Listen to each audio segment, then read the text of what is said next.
Welcome back. It is officially the start of the 2017-2018 year. So you've been the president now for quite a while. So what do you think has been the greatest success as your presidency so far? Wow. I think it's the relationships I've been able to make with people. You know, Pittsburgh is a wonderful space and place, and Robert Morris is a wonderful space and place. It has its own culture, its own history, its own vantage point, and I feel like I'm fitting in. I feel like I'm one of the Yinzers. And you know, there's other great things. There are buildings, and there are which we're in the Student Recreation Center and the Event Center, which are coming soon. That's very exciting. It's great that we were able to negotiate our contract with our adjunct faculty, our full-time faculty, and our facilities folks. That was great work to be able to indemnify and support their work and let them know that we really appreciate what they're doing. Graduation retention rates have been very strong, which is really, really wonderful.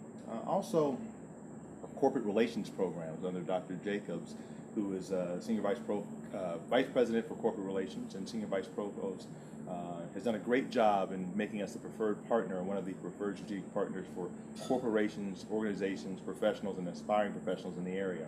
And that's neat because Robert Morris has always been tethered to the corporate and business world, being a school of accountancy going back to 1921.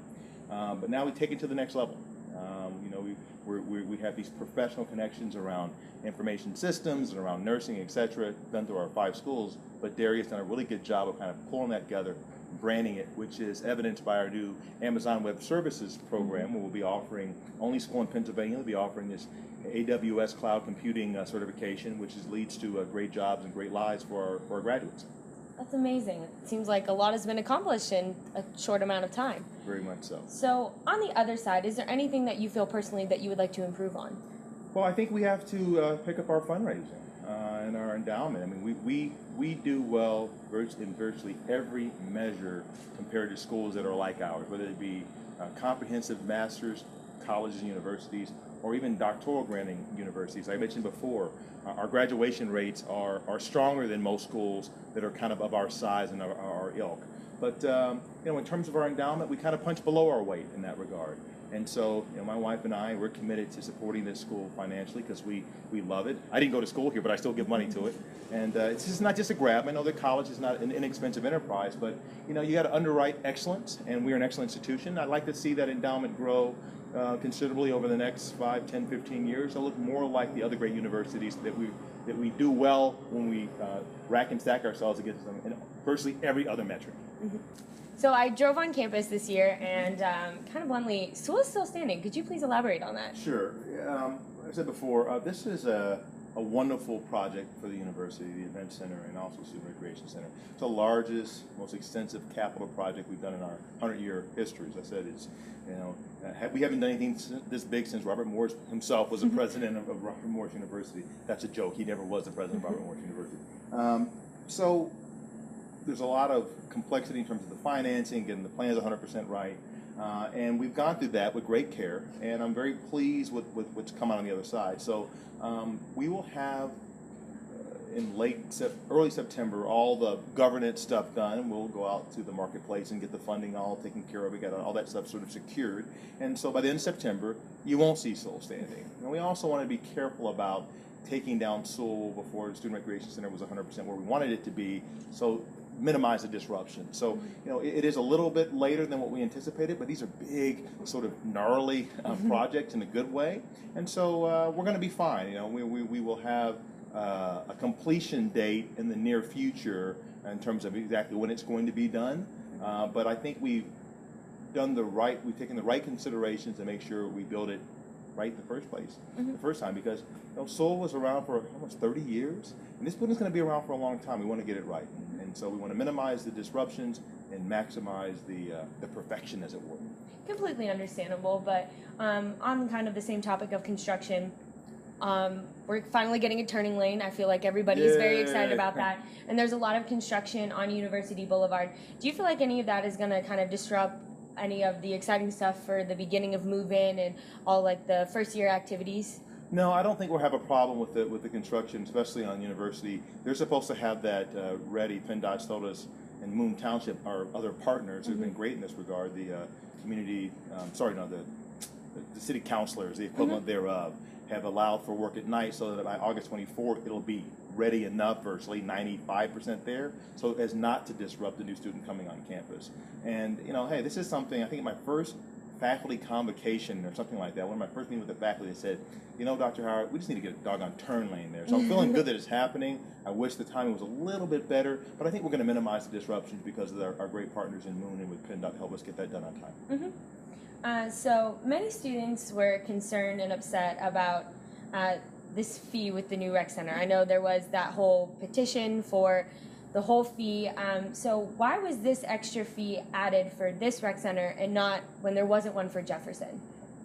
Yeah, well, have you seen the difference between what Jefferson looks like and what you're getting now? Yes. I think it's really corny. I think Thomas Jefferson might have built that building out there, so it's not exactly the number one place we go on our tour. So, but in all seriousness, just to give a little background. So going back, I don't know, 5, 6, 7 years, the leadership, including Dean Michaelenko, spoke with the student government leadership and said, what do you think about us building a new student recreation center on campus?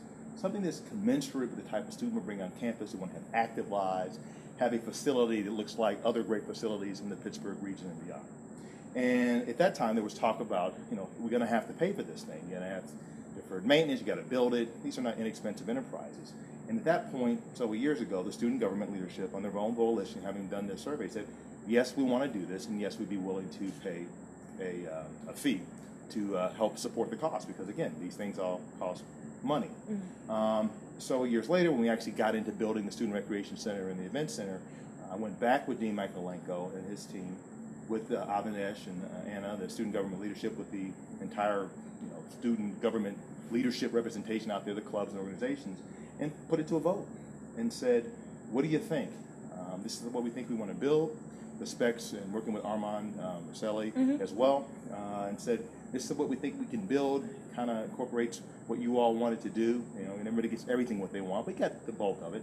And what about a fee? The president and the board are within their purview to assess fees, but I thought the most important thing would be to listen to the students and say, what do you think?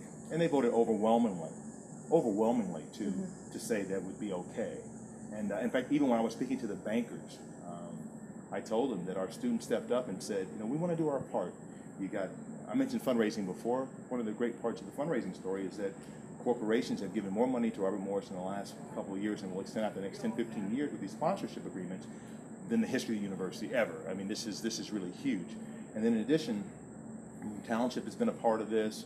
A lot of people have really chipped in, and so the student body doing their part to fund their part of it is much appreciated. Now, I realize, hey, university is not inexpensive. I have a son in university or college, and one that just finished, thank goodness.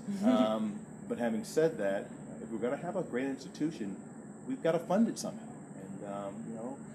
And for the students to do this part means a lot. And I maybe push back a little bit on your terms in terms of people that have spoken out against it. It's, in terms of the entire student body, it's a very, very, very small portion. And in addition, we really did go to the student government leadership, and we asked them for their opinion, and they dusted off the old study. They went back to their respective organizations, and they came back and overwhelmingly said, let's do this.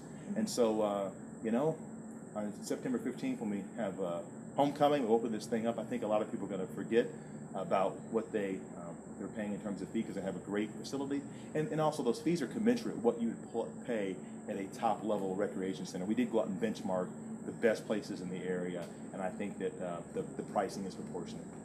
Awesome. All right. Well, thank you again, Dr. Howard, for your time. It's great. Our 8th president, everybody. Thank you so much. We're logging off. Thank you.